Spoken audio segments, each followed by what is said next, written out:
We're back. The joys of technology. Oh God, we're back. It is. I'm not We sure what. can't complain because it's like, oh, without the technology, you wouldn't have it at all. So Correct. We got to say thank you for that. And but no, legit, that was a good conversation before. I enjoyed that. yeah, it was going smooth and then dropping. Like, oh man. It's just Anyway, gone. yeah, I want to ask you because as someone who's in the IDF, and I know it's compulsory service and everything, but what is your take on? You believe Israel is really aiming towards peace and not Yes. that they financially benefit a great deal by continuing a conflict? Correct. So And I well, also like to ask you if you think America is aiming at peace sincerely. we can get to that. I'm down for that. All right, Branch it out a little bit. let me Um, know.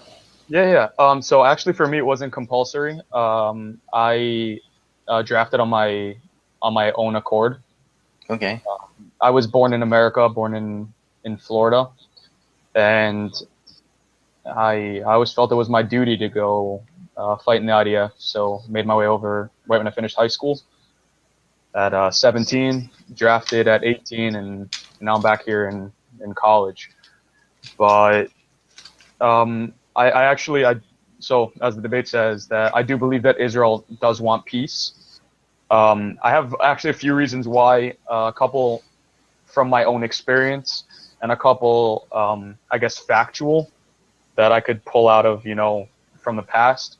I'll start with the past reasons. I mean, obviously, the easiest one to go to is 1937, the Peel Commission, which is right after the British mandate in 1917, and that was basically an idea to divide up Israel, Hmm.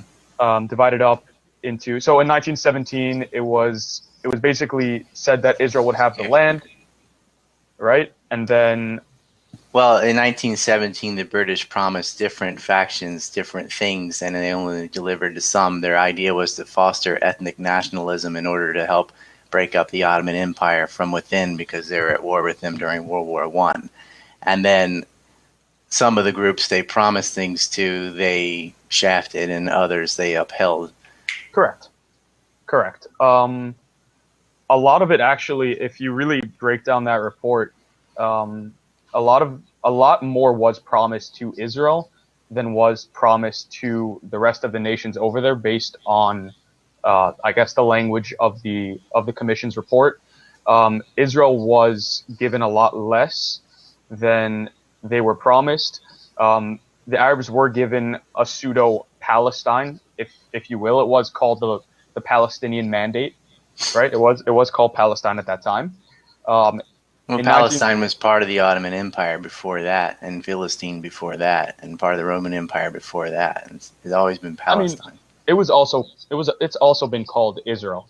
I mean, Palestine. If you really break down where Palestine is, it was um, a lot of, I guess, it was parts of Israel, including Jordan, including parts of It's Lebanon, including Syria. historically it's Palestine. In fictional religious history, it's been called Israel by Jews, but not by the rest of the world.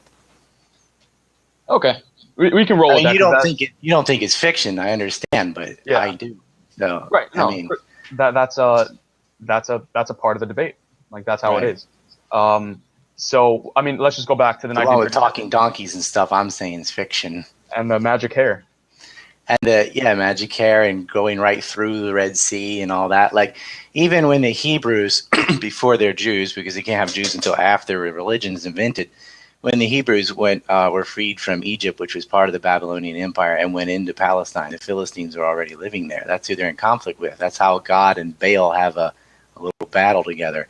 There was already an indigenous people there.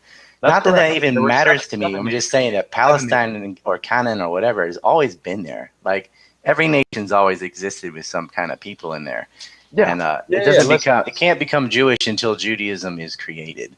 And right. nations are not religion. Palestine is not a Muslim country or a Jewish country. It's just a place where It's a people place. live. Yeah, Yes. exactly. So I mean, let's just break that down really quick. What you just said, because I like that.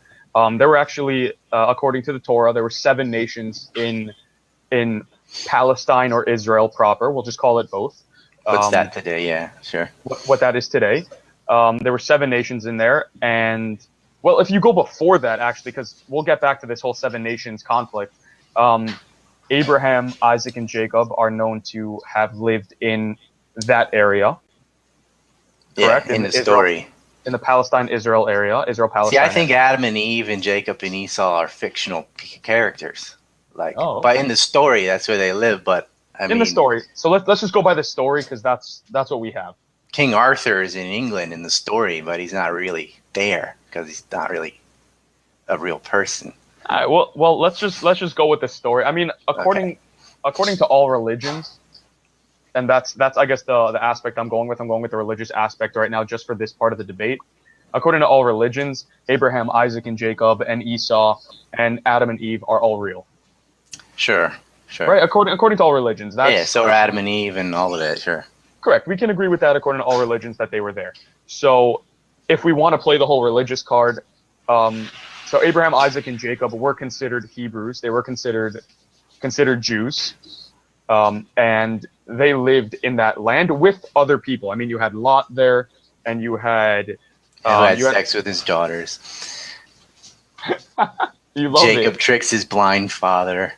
You love breaking it down. I love it. Well, I mean, Jacob is who they decide to rename Israel. Everybody has their coming of age thing, like Paul to Saul and stuff, or so, Yeah. like, and Jacob becomes Israel after he gets in a wrestling match with an angel or whatever and hurts his hip. Correct. And Yeah. but this is a guy who tricked his brother, lied to his father, lied to his employer, took his sister's other little sister as a concubine and stuff. Like, he's a nasty lying guy, and that's the foundation of the Israelite bloodline. Is Which someone little who sister did he deceives and take as a lies to concubine? everybody. It's not a good character. Which little sister did he take as a concubine? Was it Rebecca? I think.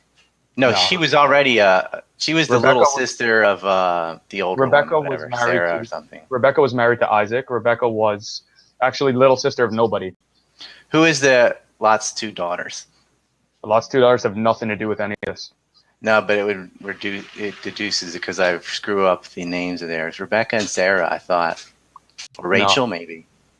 Rebecca or Rachel? It doesn't no. matter. Rachel, He had Rachel, sex with 2 women and Rachel then and sisters. yeah, Rachel and Leah Rachel and Leah. were Okay. 2 sisters, and they both married Jacob. There you go. Yeah, I mean, because Yeah. polygamy was allowed then.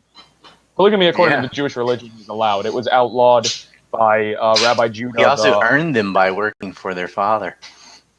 Well, that again is also something that Lot tricked. Jacob was tricked into that. If you read the whole story as you call it, Jacob was tricked into working for both of them. He was originally supposed to only marry Rachel, and then was tricked into marrying Leah, and then worked more for Rachel.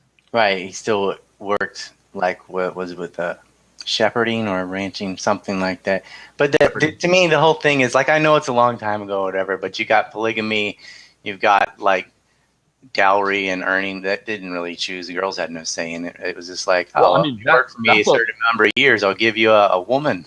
but I mean, you can't really fault that. You can't really say that there's anything really wrong with that because I that's can the way if it's God, because God's above culture and time. If well, God it's didn't say that. I mean, people no, still do but it this is nowadays. You look at, I know.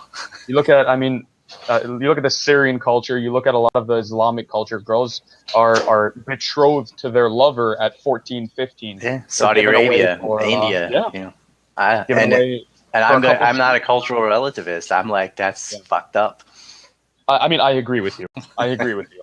And that's something that I mean, in Judaism at least, Rabbi Judah, the priest, he outlawed that in a long time ago. Well, Let's put it anyway, that way. Palestine's a place, Yeah. so you have these characters who are all from that area. All from that area, everything goes down.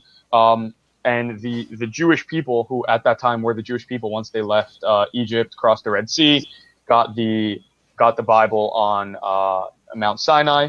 Now they're the Jewish people. They're not the Hebrews anymore. They're the Jews. Mm-hmm. They go into Israel, Palestine, that area, and fight with the 7 nations that are there.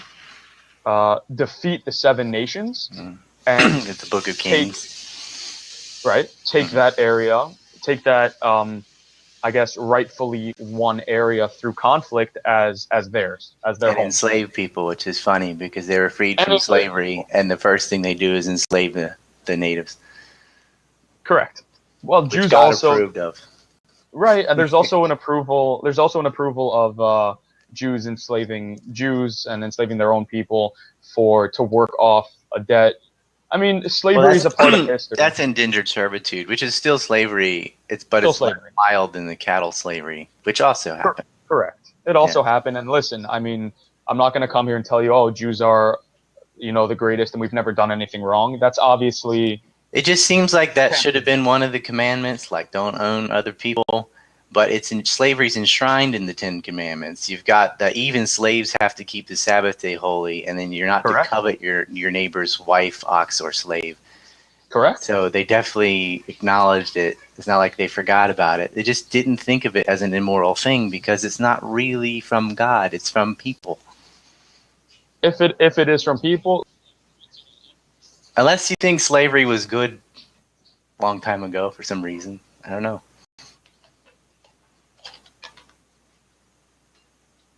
Oh, it didn't freeze again, did it?